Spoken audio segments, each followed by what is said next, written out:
یہ روزہ حضرت محمد اور حضرت ابراہیم حضرت مسلم بن عقیل کے فرزندوں کا ہے، جنہیں طفیل مسلم بھی کہا جاتا ہے۔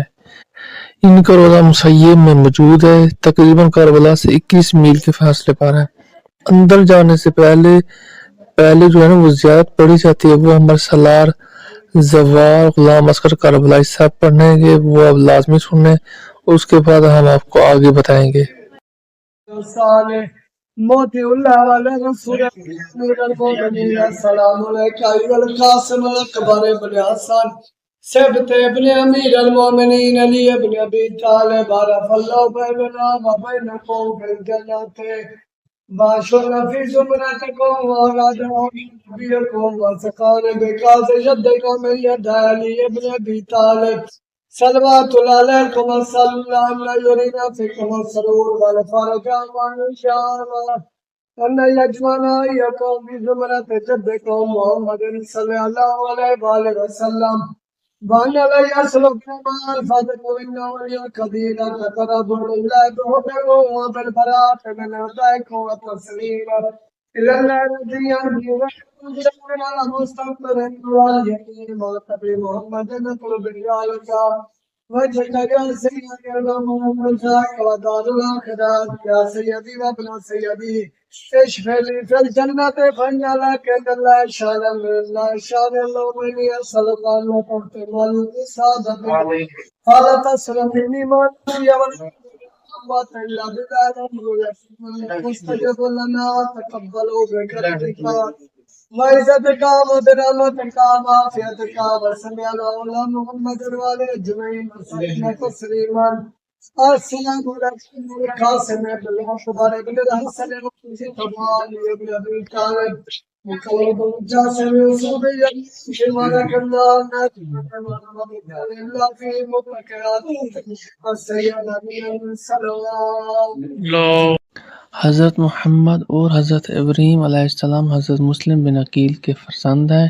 ان کی والدہ حضرت رقیہ بنت علی ابن ابی طالب علیہ السلام ہیں۔ ایک روایت کے مطابق دونوں بچے حضرت مسلم کے ساتھ ہی کوفے آئے۔ حضرت مسلم کی شہادت کے بعد ابن زیاد کے علم میں یہ بات آئی کہ مسلم کے دونوں بچے بھی کوفے میں ہیں۔ دوسری روایات کے متعلق یہ دونوں بچے بھی میدان کربلا میں موجود تھے۔ جب اہل بیت کا قافلہ قید ہوا تو یہ دو بچے موقع پا کر فرار ہوئے اور کوفے آ پہنچے۔ ابن زیاد نے مسلم کے دونوں بچوں کو گرفتار کرنے والوں کو انعام اور انہیں پناہ دینے والوں کو سزا دینے کا اعلان کر دیا، کیونکہ وہ ایک ظالم بادشاہ تھا۔ ابن زیاد دونوں چھوٹے بچوں نے در در کی ٹھوکریں کھائی، کبھی زندان میں رہے اور کبھی کوفے کی گلیوں میں بھٹکتے رہے۔ آخر حارث ملعون کے گھر پہنچ گئے۔ حارث کی بھی محب اہل بیت تھی۔ اس نے بچوں کو کھانا کھلایا، ان کے کپڑے تبدیل کروائے اور انہیں عزت و احترام سے اپنے گھر میں رکھا۔ ملعون حارث دن بھر مسلم بن عقیل کے بچوں کی تلاش میں سرگرم رہتا۔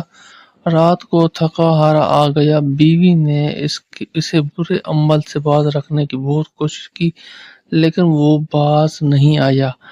حارث کو آدھی رات کو معلوم ہوا کہ بچے اس کے گھر میں ٹھہرے ہوئے ہیں۔ اس ظالم نے دونوں بچوں کو دریائے فرات کے کنارے لے جا کر بڑی بے دردی کے ساتھ شہید کر دیا۔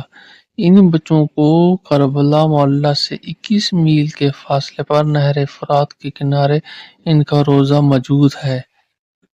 جو آپ نے اب تاریخ سنی، یہ ہم نے کتاب زاد سفر جو 14 معصومین کی زیارت کا مجموعی کی کتاب ہے، ہم نے وہاں سے پڑھی۔ اچھا دوستو، اب ہم لوگ جا رہے ہیں سید ابراہیم بن مسلم بن عقیل کی زری پر۔ یہ زری حضرت ابراہیم علیہ السلام کے جو حضرت مسلم بن عقیل کے بیٹے ہیں۔ یہ سامنے مزار ہے حضرت ابراہیم علیہ السلام کی۔ خدا تبارک و تعالیٰ سب لوگوں کو یہاں آنے کی توفیق عطا فرمائے۔ جو بے روزگار ہیں انہیں رزق عطا فرمائے، بے اولاد ہیں انہیں اولاد نرینہ عطا فرمائے۔ بالخصوص ہماری ایک بہن شدید بیمار ہے، خدا انہیں صحت و سلامتی عطا فرمائے۔ آپ سے بھی گزارش ہے کہ آپ اپنے دعائیں مانگیں۔ ہم لوگ آپ کی نیابت میں زیارت کر رہے ہیں۔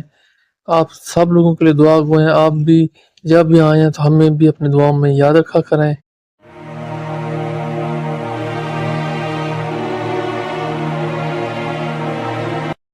یہ آپ دیکھ سکتے ہیں کہ جناب مسلم نکیل کے بیٹوں کے ذریعے روزے کا جو ہے یہ فوٹو بنا ہوا ہے۔ اس کے بعد یہ سامنے بنا ہوا ہے وہ منظر کشی بنی ہوا ہے جب جناب مسلم نکیل کے بچوں کو شہید کیا گیا۔ اس کے بعد جو ہے نا یہ فوٹو دیکھ سکتے ہیں آپ جناب مسلم بن عقیل کے عکس لیے بنایا گیا ہے کہ اسی طرح دکھتے تھے۔ اس کے بعد آپ دیکھیں گے کہ زیارت ہے جو یہاں پہ پڑھی جاتی ہے، یہ سامنے جو آپ یہ زیارت ہے یہ لازمی پڑھیں۔ ان زیارتوں کے پڑھنے کی فضیلت کافی زیادہ ہے، اور یہ جو سامنے آپ کو زری نظر آ رہی ہے یہ زری حضرت محمد بن مسلم بن عقیل کے بیٹے کی یہ زری ہے۔